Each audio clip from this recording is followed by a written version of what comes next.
India ஆன்மீக பூமி. ஆன்மீகத்தை மட்டுமே இந்து புரிந்து கொள்கிறான். உலக ஒற்றுமையில் ஆன்மீகமாகிய இசையை எழுப்ப வேண்டும் என்று இறைவன் நம்மை விதித்துள்ளார் போலும். நம்மை நாமே காயப்படுத்திக் கொண்டாலன்றி பிரபஞ்சத்தில் உள்ள எந்த சக்தியும் நம்மை காயப்படுத்த முடியாது.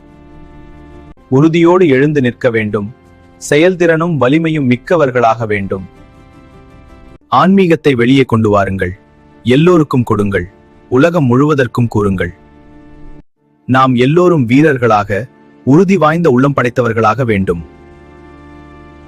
முழுக்க முழுக்க உண்மையானவனாக நீ இருந்தால் எல்லா பிரச்சனைகளும் தீர்ந்து போகும்.